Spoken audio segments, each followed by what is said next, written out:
What's going on YouTube? The Apophis here, and welcome back to my channel. It's your favorite day of the week, bitches. Tuesday, so you know what that means. Titty Tuesday. And like every week, we bitch about the way you say that. Derp, derp, derp, derp, derp. So if you're new around here, you don't know what Titty Tuesday is. Titty Tuesday is a series where I grab the woman in the house, we bring her in, we slap her ass around on the audio, we post it on the internet for you to laugh at. No. Yes. No. Every week. Oh my gosh.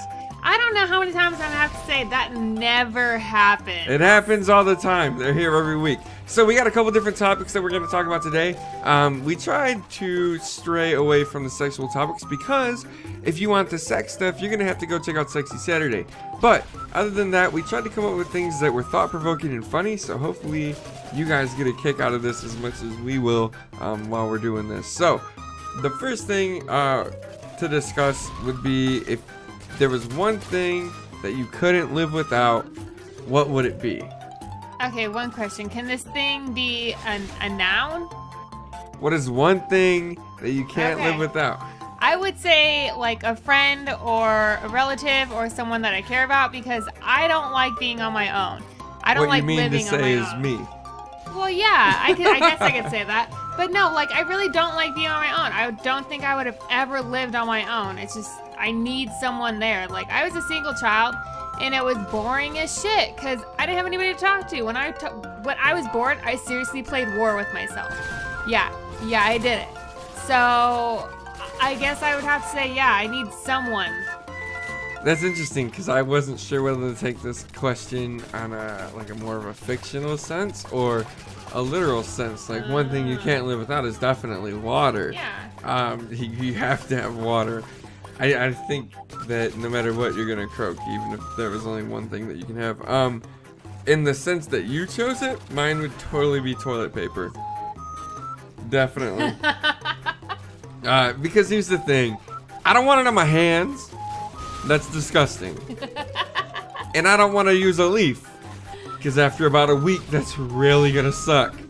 So, some nice, good quality, thick, almost cloth-like toilet paper is what I can't live without. Yeah, but why can't you, if times get hard, why can't you just use like a pillowcase or a blanket or a towel or something? No, that's the thing I can't live without. I'm not gonna use a fucking pillowcase, man. I don't know. That is the dumbest thing I've ever heard. Next time I'm out of shit paper, I'm gonna be like, Ashley, bring me the pillowcase. I need the wipe. No. Okay, alright, so moving on. You brought up two topics here, and the first one's kind of cool. I think the other one's cooler though. But if you were gonna send a message in a bottle, what would it say? Okay, so I haven't really had much time to think about it. It's your but topic. I know. I just thought about it. I don't remember what we saw. But I don't know. I think I'd write my name, obviously, not my whole name, but I'd write my name, I'd write the date, and then I would put a note saying to write back with their name and the date. And I wonder if it would ever actually come back to me. Mine is almost identical, only far more logical than them sending a message in a bottle back to you. I would write on the note an email address or a physical address or some kind of P.O. box where they could send you a letter. And on the note, I would say, will you write me a letter telling me the story of how you found this bottle? And then send it to this address. Because that could be one badass story. That's a lot more put together. Yeah, and that's a way cooler possible outcome. You know? Yeah. So, That was cool. yeah, I know, right? Yeah. Pretty chill, because I'm the shit. Now, moving on. It This was my one, idea. fuck you, nobody likes you. Nobody likes you. The last topic, Tuesday's my day. bitch, go make me a sandwich. The last topic is my favorite. I'm not gonna lie to you, and it's because we can spin it two ways. So, there's natural disasters all over the world, all over the country. But in America, we pretty much have our taste of all of them. So, if you had to live somewhere, would you rather live somewhere that gets hit by hurricanes, tornadoes, earthquakes, or volcanoes? And then on the flip side of that, which one would you definitely never live in? Okay, well, I think I'd have to go with I would be kind of okay with living somewhere where there's earthquakes. Yeah, they're really devastating when they happen, but they don't come around very often. and a lot of them, when they do, aren't very strong. I would never, ever, ever, ever, ever fucking live where there's volcanoes. I don't care how often they happen, how often they don't happen. Fuck that. I'm not trying to get melted. That's not my cup of tea. So here's the thing. First off, I think you're underestimating where volcanoes are. That would mean you'd never, ever, ever live in Hawaii. Just for the record, you're retarded. I wouldn't live in Hawaii because milk's like $42 a gallon. Yeah, that's true. Okay, so I was thinking about it too.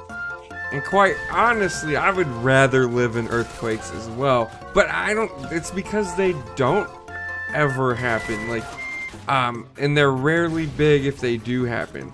So the couple I've been in are really, really tiny.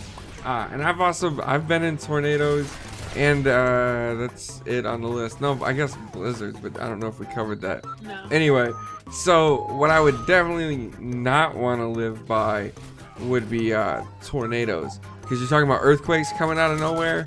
Having been in a couple tornadoes, they come out of nowhere and they're pretty fucking devastating. And especially with the stuff that's been in the news a lot lately with like Oklahoma and the Kansas area, like I would never live down there because it's nothing but flat open land that just screams mean ass storms. And people go back to those places. Like their house gets fucked up and they still go back to them. Well, yeah, if that's where your job is. You have to fuck quit your job and move somewhere where you're not going to be spending $1,000 million on your homes every year. They just lost their entire house. They don't got money, so how are they going to move across the country? You know, it's expensive to move. That's just reality. Damn. Let us know what your answers are to these questions in the comments below, and we'll catch you guys next week. Or on Saturday. Make sure you tune in. If you like this episode, please drop a like. Catch you later.